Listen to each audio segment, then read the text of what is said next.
여러분 안녕하십니까? 동굴학교에 오신 것을 진심으로 환영합니다. 네. 저는 여러분들을 모시고 진리의 세계로 인도할 동굴학교 교장 이기동입니다. 반갑습니다. 고맙습니다. 네. 오늘은 동굴학교 첫 번째 시간입니다. 첫 번째 시간에 우리는 우리의 삶을 돌아보자 라는 주제로 이야기를 시작하겠습니다. 지금 세상이 어수선하죠. 현대인들, 오늘날의 우리들이죠. 우리들은 기본 삶의 방식이 무엇일까요? 사람들은 그냥 살질 않습니다.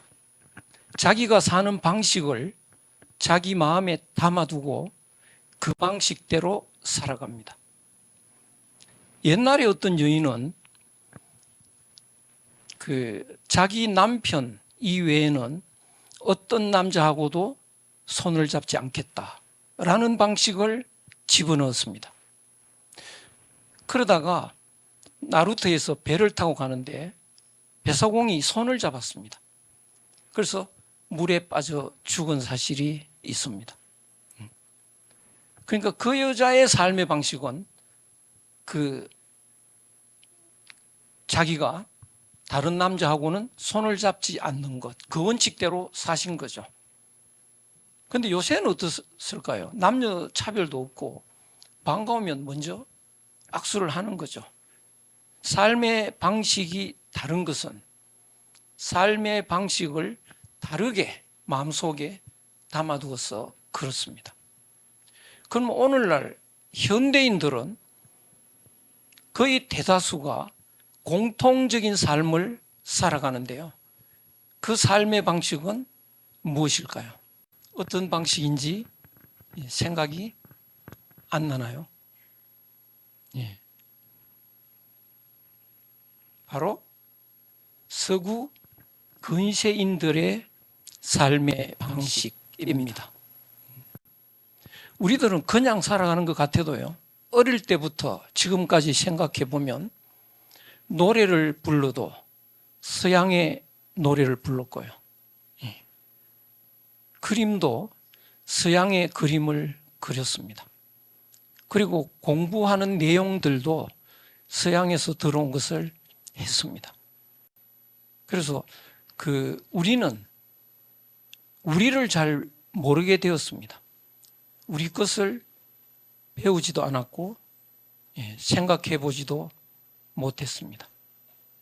그래서 우리들이 이런 생각을 하는데요.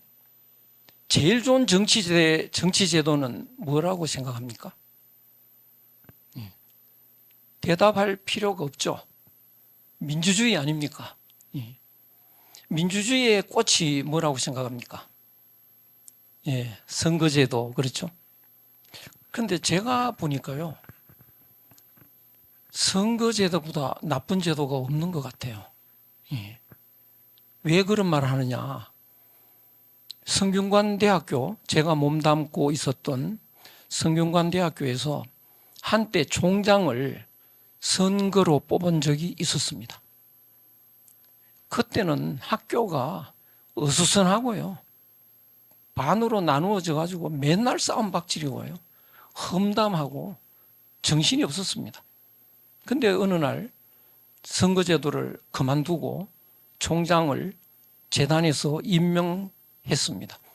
그 뒤로 조용합니다. 열심히 발전하고 있습니다. 그런데 우리는 왜 선거제도가 제일 좋다고 생각합니까? 우리도 모르는 사이에 세뇌되어 있는 거죠. 그 제도가 어디서 나왔을까요? 바로 서양 근세입니다. 그래서 전 세계적으로 보면요, 선거제도를 갖고 있지 않는 나라가 드뭅니다. 근데 거의 다 이상하게 갑니다. 북한도 선거를 하고요. 러시아도 선거하고 중국도 선거합니다. 근데 거의 제대로 가는 나라가 드물게 보이는데요. 그래도 우리는 왜 그 제도가 제일 좋다고 생각하느냐? 그렇게 우리는 배웠습니다. 그렇게 들었습니다. 그래서 우리도 모르게 서구 근세 방식대로 살아가는데요. 우리가 이렇게 모여서 이야기를 하고 강의를 하고 공부를 하고 하는 이 방식도 서구 방식입니다. 오늘날 학교 교육도요, 우리 방식이 아닙니다. 우리의 방식은 오늘날처럼 모여서 이렇게 지식을 흡수하고 또 집에 가고 이런 제도가 없었습니다. 우리 전통의 교육이라는 것은요,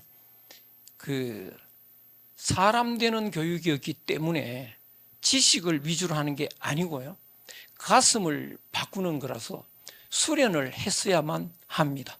그래서 합숙을 하면서 야간에 수련하는 내용, 그것이 더 중시되었습니다. 그런데 오늘날은 그런 것이 싹 없어지고요, 지식 교육으로 국한되고 말았죠. 그래서 우리는 우리를 알고 현대를 알고 현대인들의 삶의 방식을 알기 위해서는 서양을 알아야 합니다. 그래서 이제 우리는 서구 근세가 어떻게 시작이 되었는지 좀 알아보기로 하겠습니다. 서구에도 중세라는 시대가 있었죠. 중세 기독교 시대가 있었습니다. 그런데 기독교 시대 말기에 악한 사람들이 교회를 점령을 해서 나쁜 짓을 많이 했습니다. 만유산양을 하고요, 면죄부를 강제로 팔고 십자군을 조직해서 이슬람 세계에 무자비하게 가서 사륙을 하고, 그러다 보니까 사람들이 교회에 등 돌리기 시작합니다. 교회에 등 돌리면 하느님을 부정하게 되죠. 하느님을 부정하면 어떤 일이 일어날까요? 신나는 일이 일어납니다. 요새 7살, 5살 된 아이들, 엄마가 친정 간다고 하면 좋아서 못 견딥니다. 왜 그럴까요? 왜 그럴까요? 종일 게임해도 되잖아요. 컴퓨터 게임 밤새 해도 되잖아요. 근데 엄마 때문에 꽉 억눌려 있습니다. 그래서 하고 싶은 대로 못하고 답답한데요, 바로 하느님도 똑같습니다. 하느님이 계시니까 하고 싶은 대로 못합니다. 때려주고 싶은 사람 있어도요, 원수를 사랑하라고, 더워서 옷을 좀 벗고 다니고 싶은데 잡혀갑니다. 좀 재밌는 이야기를 꺼내면 또 잡혀갑니다. 그렇게 억눌려 있다가 하느님이 없다잖아요. 신나는 일이 일어나죠. 욕심을 마음대로 채울 수 있죠. 욕심을 제일 빨리 제일 많이 채우는 방법이 뭘까요? 한국인들은 답을 잘 모르더라고요. 정서가 좀 다른 데가 있어서 그렇습니다. 제일 빨리 욕심을 제일 많이 채울 수 있는 방법은요, 싹 죽이고 빼앗아가는 거죠. 그런데 하느님 없대니까 그거 하면 되잖아요. 그래서 유럽인들이 무기를 개발해가지고 전 세계를 다니면서요, 다 죽였습니다. 아메리카, 호주 이런 데 가서요, 다 죽이고 싹 걷어들였죠. 아프리카에서는요, 죽이지 않고 팔아먹었습니다. 아시아에 와서는요, 죽여도 끝이 없습니다. 그래서 죽이는 것보다가 더 좋은 방법이 있었죠. 일 시키면서 빼앗아갔습니다. 바로 그 식민지 정책이었죠. 그래서 유럽인들이 전 세계를 다니면서 아주 난도질을 한 겁니다. 그래서 이 사람들이 그 하느님이 없다고 하니까 사람이 어떻게 바뀌느냐 하면요.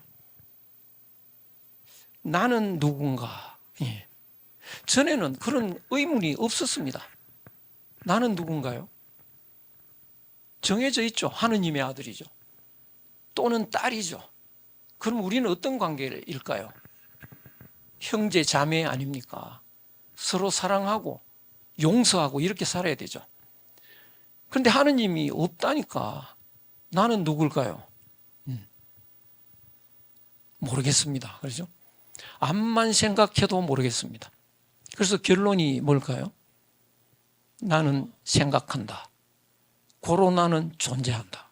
이렇게 시작이 되는 거죠. 그러면 우리는 어떤 관계죠? 형제 자매 아니지 않습니까? 남남이지 않습니까? 그래서 개인주의가 시작이 되죠. 그래서 그 서양 철학이, 서양 근세 철학이 그렇게 시작을 합니다. 그렇게 하다 보니까 이제 라이프니츠 같은 사람이 단자론이라는 걸 주장을 하게 되는데요. 만물의 본질을 분석하고 계속 하다가 보니까 마지막에 단자, 입자가 남는다는 거죠. 그러면 너와 나는 영원히 하나가 될 수가 없습니다. 남남이죠. 그래서 개인주의가 시작이 되는데요. 그래서 개인주의가 시작이 될수록 투쟁심이 철저해집니다. 그래서 온 세상이 이렇게 그 유럽에서 완전히 장악을 하게 됐는데요. 이렇게 무기를 가지고 싸우고 할 때요, 제일 빠른 발전을 합니다. 과학이 발달하고 무기 개발이 일어나고요, 가장 빠르게 발전을 하는데, 그러다 보니까 서양 세계는 어떻게 시작이 되느냐. 전 세계를 돌아다니면서 욕심을 마구제비로 채우다가 자기 나라로 돌아가니까 어떤 일이 일어났을까요? 여기에 우리가 하나 생각해 볼 필요가 있는데요. 유럽인들이 그 전 세계를 돌아다니면서 죽이고 빼앗고 하는 것이 신나고 즐거운 일일까요? 그렇지는 않겠죠. 찜찜한 것이 있겠죠. 그런데 신나게 죽이고 신나게 빼앗았으면 좋겠다, 이런 희망은 할 수 있죠. 그래서 그 방법을, 그 이론을 찾아냈습니다. 중세 때는 그 기독교 시대였는데요. 기독교에서는 지구가 돌지 않고 하늘이 돈다고 가르쳤습니다. 그런데 알고 보니까 기독교의 가르침이 틀렸다. 갈릴레오가 뭐라고 주장하느냐? 지구가 돈다는 거죠. 그것이 진실이다. 그러면 우리는 과학자의 말씀, 과학자의 이론대로 사는 것이 정답이다. 이런 것을 알게 됐죠. 그런데 과학자가 그 찾아낸 자연의 법칙이 뭐냐?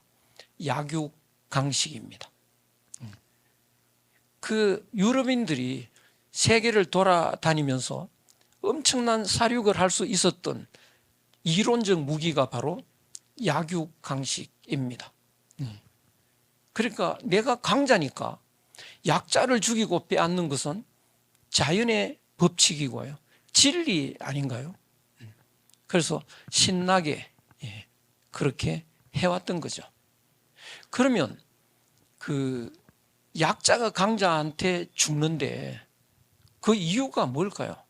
사슴이 사자한테 먹히는데 사슴은 뭘 잘못해서 그렇게 됐나요? 약한 것이 죄였죠.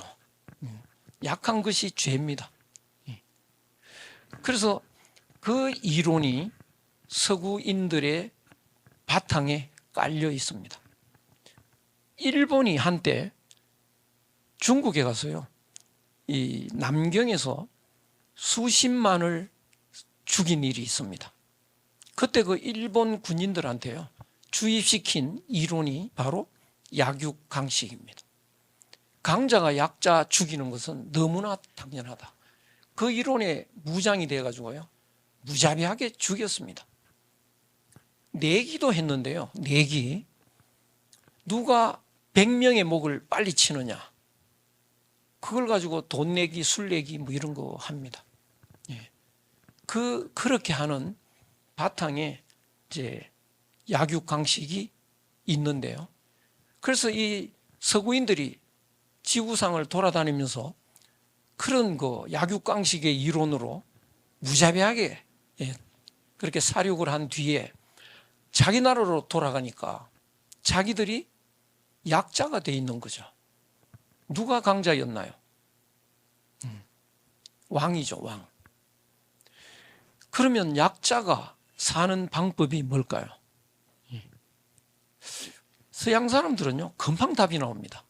자기들의 마음에 깔려 있는 이론들이니까요. 우리는 잘 답이 안 나오는데요, 이 정서가 다릅니다. 우리는 약자가 잘 삽니다. 우리는요,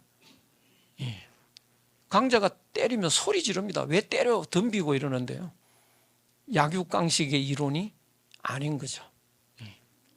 그래서 약자가 사는 길은 뭐냐? 강자가 되든가 죽든가 둘 중에 하나죠. 그래서 약자가 강자 되는 방법은 뭐냐? 뭉치는 겁니다. 그래서 이 시민들이 뭉쳐서 왕을 죽이죠. 왕을 죽이고 시민사회를 만들었습니다. 그러다가 보니까 그 산업혁명이 일어났습니다. 또 약자 계층이 생겨났죠. 바로 노동자입니다. 그러면 이 강자가 된 자본가들이 노동자를 보호를 할까요? 약육강식의 이론에 맞질 않죠. 무자비하게 탄압을 합니다. 그래서 이 노동자들이 너무 불쌍하니까요, 노동자를 살리고 싶다라고 하는 철학이 나옵니다. 바로 막스의 좌파 철학입니다. 그래서 이 좌파 철학은 그 약자를 돕는 철학인데요, 우리나라의 정서하고 맞는 부분이 있습니다. 우리나라 사람들은 약자를 동정하고 약자를 돕는 정서가 있습니다. 그래서 많이 받아들이기도 하고, 또 우리가 식민지 시대를 겪으면서요, 식민지 나라를 해방해야 된다라고 주장하는 이론은 바로 막스 철학입니다. 그래서 독립하는 독립군들이 거의 다 이론적으로 좌파 이론으로 무장을 했던 거죠. 오늘날 이제 기본적으로 그 우파와 이 좌파로 나누어져서 서로 그 암투하는, 갈등하는 이런 시대가 됐는데요, 온 세상이 그 세계의 서구화, 온 세계가 이 서구화가 됐는데, 이거는 세상 사람들이 서구 따라가지 않으면 살아날 길이 없다라고 판단을 하고요, 온 세상이 서구인들을 따라가게 됐는데, 그러다가 보니까 이제 온 세상이 좌파 우파 갈등으로 몸살을 앓고 있습니다.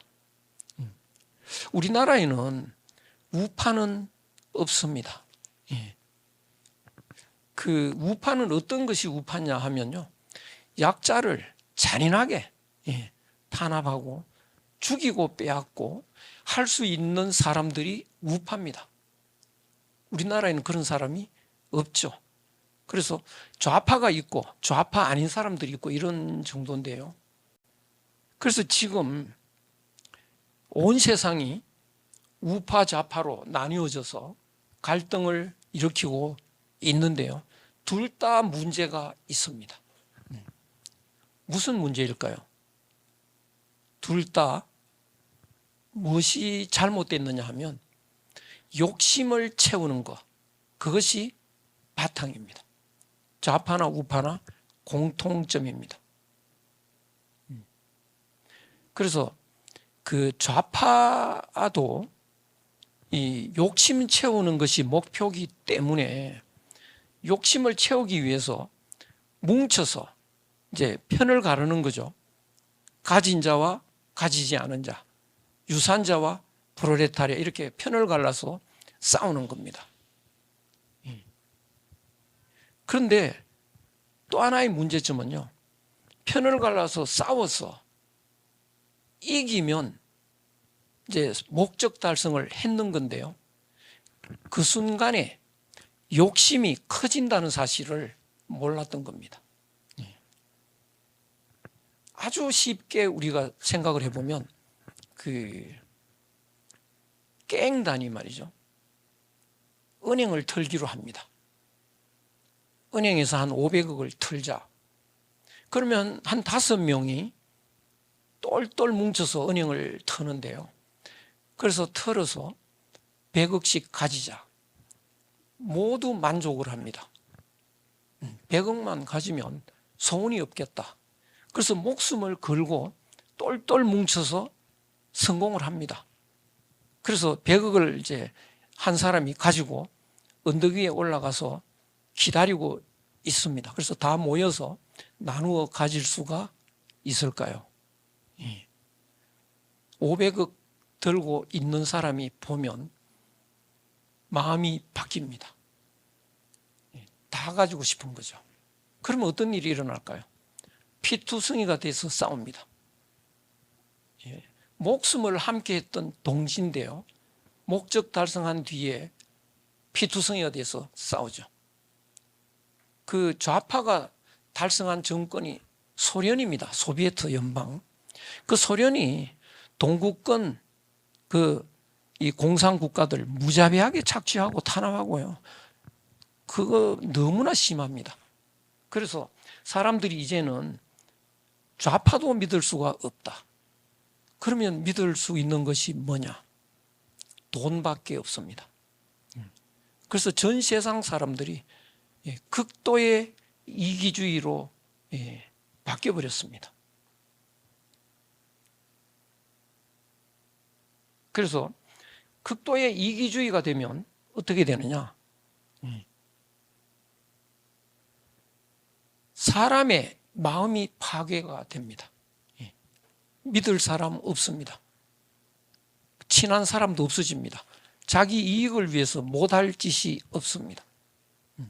그래서 사람이 외로워지고요, 사람의 인성이 파괴가 되고, 그리고 그 자연을 파괴합니다. 우리나라도 지금 굉장히 문제가 많은데요, 서울 근방에 교회로 나가면 산들을 그냥 난도질 해놨습니다. 그걸 보호를 해야죠. 다 찢어가지고요, 거기서 집을 짓고 너무 끔찍합니다. 자연을 무자비하게 파괴를 하는 거죠. 그리고 다시 이제 무자비한 우파들이 또 등장을 합니다. 그래서 온 세계가 아주 이상하게 바뀌어가는데요, 이렇게 자연이 파괴되고 인성이 파괴되다 보면 어느 순간에 이제 지구에서 사람이 살 수 없는 그런 그 상황이, 그런 그 위기에 처하게 되는데요. 근데 사람들은 어떻게 생각하나요? 과학자들은 경고를 합니다. 아마 얼마 안 가서 지구를 떠나야 할 때가 온다. 근데 우리는 설마 그러죠. 바로 사람들이 냄비 속에 개구리인가, 제가 이런 의문을 가지는데요, 냄비 속에 개구리가 뭔 소리냐 하면 그 냄비에 개구리를 이제 넣으면요. 그 물 속에 담겨 있습니다. 그런데 불을 그 냄비에다가 불 위에 올려놓으면요. 따뜻해지죠, 물이. 그러니까 개구리가 도망가질 않고요. 따뜻한데 거기에 있습니다. 그러다가 어느 임계점이 딱 지나는 순간 죽어버립니다. 그러니까 사람들도 이 지구에 살다가요. 뭐 설마 이렇게 지구가 자꾸 이상 기후가 일어나고 하다가요. 설마 하다가 어느 임계점에 딱 도달하는 순간 사람이 살 수 없게 되지 않을까. 그래서 사람이 냄비 속에 있는 개구리의 신세가 아닌가 이런 걱정을 해봅니다. 지금 뭐 이상기후 이거는 전 세계가 지금 도처에서 일어나는 거죠. 코로나라고 하는 이상한 이런 그 역병이 와서 전 세계가 지금 몸살을 앓았고요. 알프스의 빙하가 붕괴해서요. 뭐 아주 온 마을을 덮어버리기도 하고요. 빙하가 또 붕괴를 하기도 하고요. 도처에서 지금 이상한 불길한 징조가 일어나고 있습니다. 또 전쟁이 여기저기서 일어나는데요. 전쟁이. 이 전쟁들이 매우 수상합니다. 러시아 우크라이나 전쟁도 이게 잘 마무리될지. 소련이 지진 않겠죠? 핵을 갖고 있으니까요. 그럼 우크라이나가 반드시 질까? 우크라이나를 도와주는 핵 가진 나라들이 또 여럿 있습니다. 그럼 이 전쟁이 순조롭게 끝이 안 난다면, 자꾸 확전이 된다면 아주 수상한 일이 일어나겠죠. 또 뭐 들리는 그 뉴스에 의하면 중국이 대만을 침공한다는 설도 있고요. 또 미국과 러시아, 미국과 중국 굉장히 수상합니다. 그래서 이렇게 이 종말적인 이런 시대가 됐는데 한번 보면 이제 현대인들이 지향하는 삶의 방법을 한번 찾아보죠. 현대인들은 인간을 어떻게 이해하느냐 하면 사람의 몸이 있습니다. 몸 안에 욕심이라는 마음이 있습니다. 마음에는 그 욕심 하나밖에 없다고 봅니다. 그리고 욕심을 둘러싸고 인간의 의식이 있습니다. 그런데 이 욕심이 이 여과 없이 바로 밖으로 나타나면 악한 모습으로 나타납니다. 왜냐하면 나라고 하는 이 개인이 남과 어울려서 살면서 경쟁해서 이겨야 되니까, 그래서 내가 욕심을 채워야 되니까 인간의 마음은 그 욕심 채우는 그런 방향으로 나가게 돼 있습니다. 그러다 보니까 남하고 부딪힐 수밖에 없는 거죠. 그러다가 보니까 다치게 됩니다. 남도 다치지만 나도 다치게 되죠. 그래서 이래서는 안 되겠다. 그래서 인간의 의식에 뭐가 있느냐 하면요, 이성이라는 것이 들어 있습니다. 이성이 하는 일이 뭐냐? 생각하고 헤아리고 계산하고 뭐 또 이런 역할들을, 그런 기능들을 하는 거죠. 그래서 사람들이 생각을 해 봅니다. 우리가 이렇게 살면 우리 세상이 엉망된다. 이 세상이라는 것은 만인을 위한 투쟁 상태가 되고 만다. 그러면 우리는 어떻게 해야 되느냐? 이렇게 살면 안 된다. 우리가 함께 살 수 있는 방법은 뭐냐? 그래서 머리를 맞대고 생각을 합니다. 그래서 생각한 결과 법이나 규칙을 만들어서 다 함께 지키자는 그런 약속을 하고 노력을 하게 됩니다.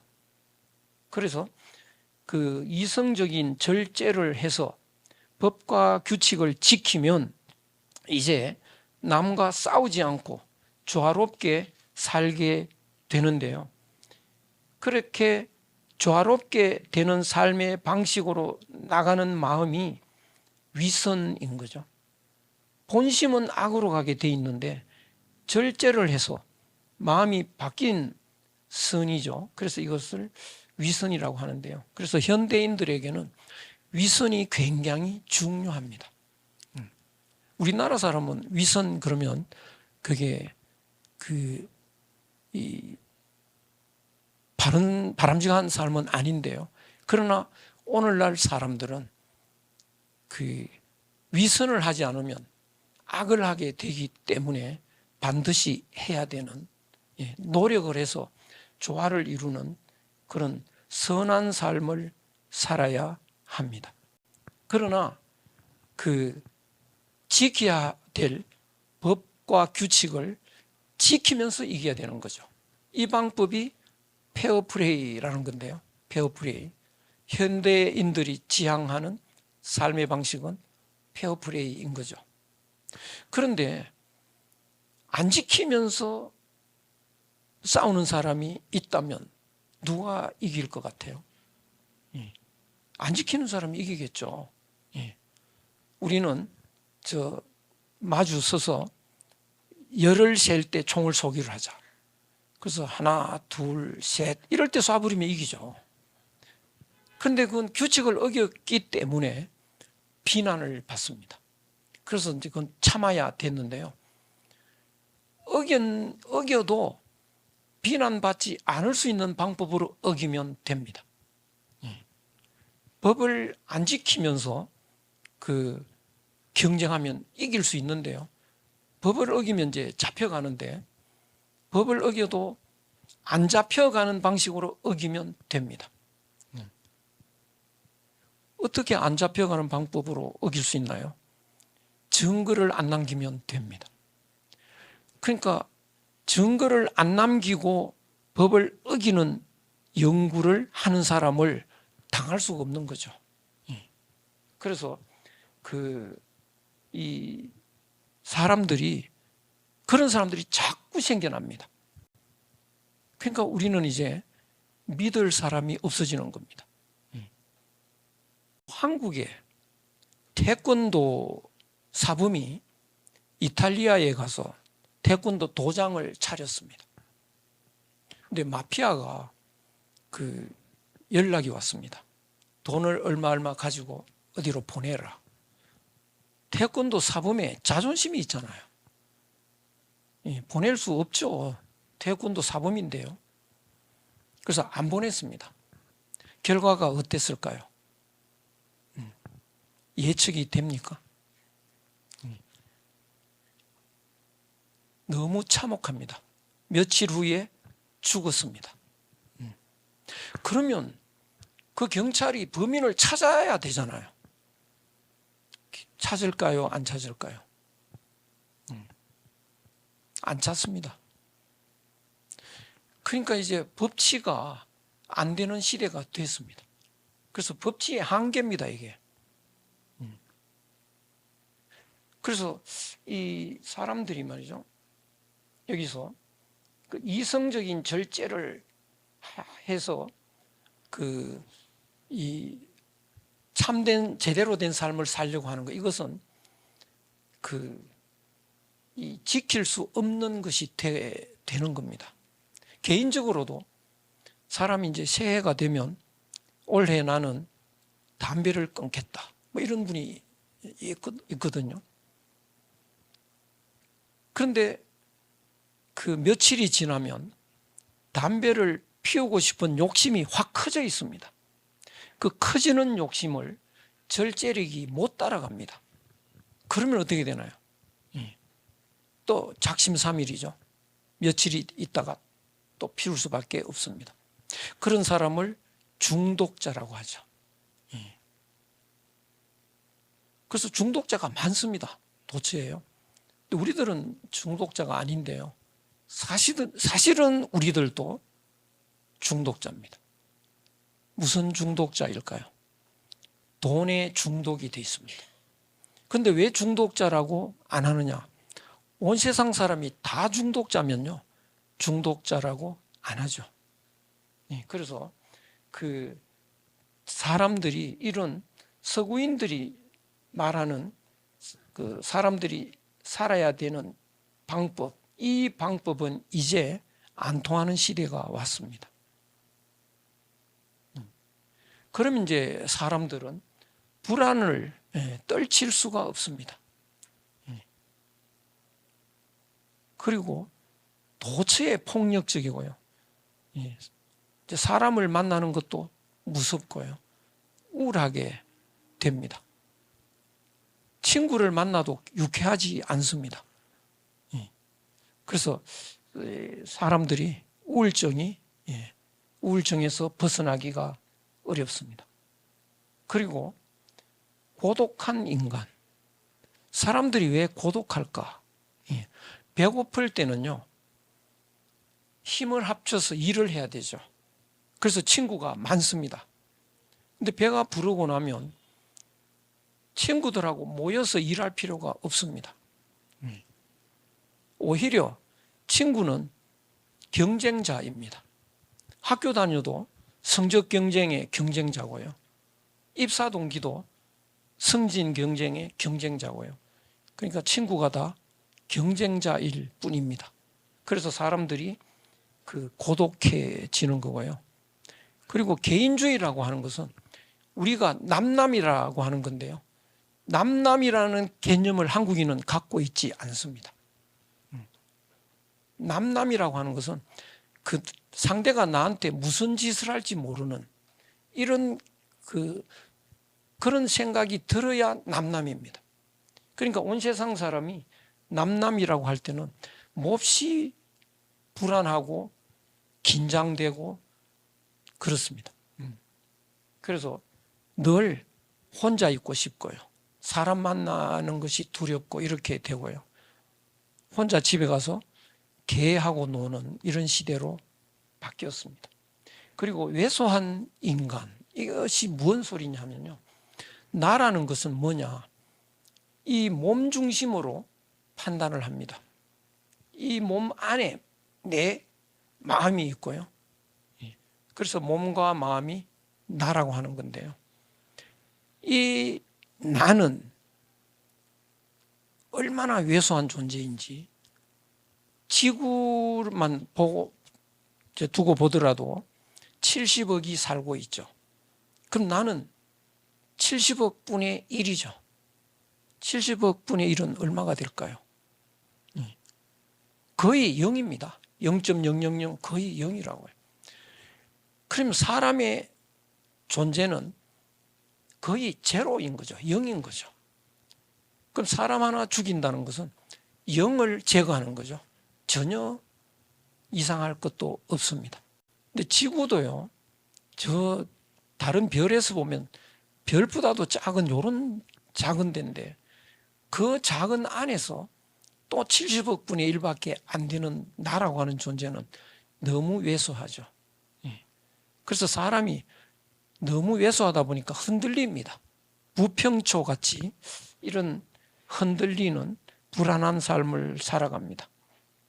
그리고 중독이 다 돼 있으니까요, 중독자의 삶이 행복할 수가 없습니다. 그래서 점점 더 사람들은 병들어가는 이런 시대가 되고 말았다.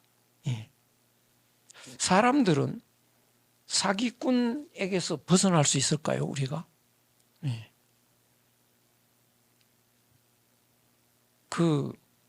저도 몇 번 전화를 받았는데요.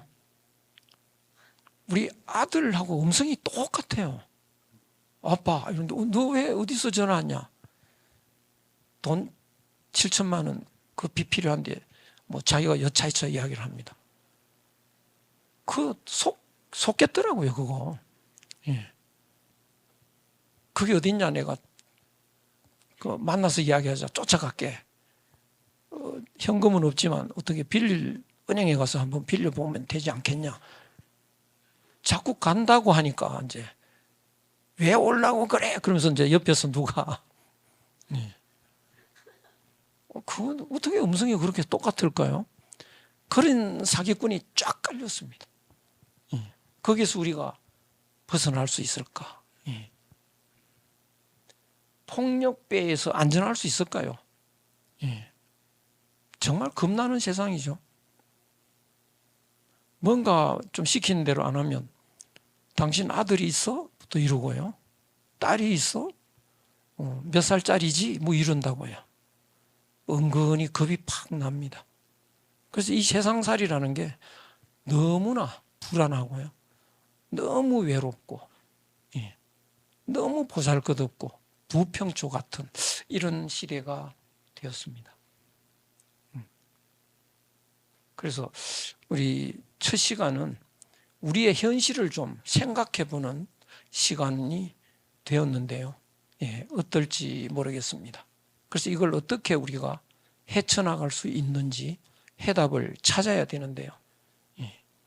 오늘 첫 시간은 이제 우리를 돌아보고 좀 곰곰이 생각해보는 그런 시간이 되었으면 합니다. 그래서 1시간 동안은 각자가 이제 각자의 삶을 돌아보고 이제 충분히 생각하는 시간을 갖기로 하고요. 그리고 1시간이 지나서 셋째 시간 때 다시 만나서 우리의 삶을 좀 더 돌아보는 시간을 갖기로 하겠습니다. 수고 많았습니다. 1시간 후에 다시 뵙겠습니다.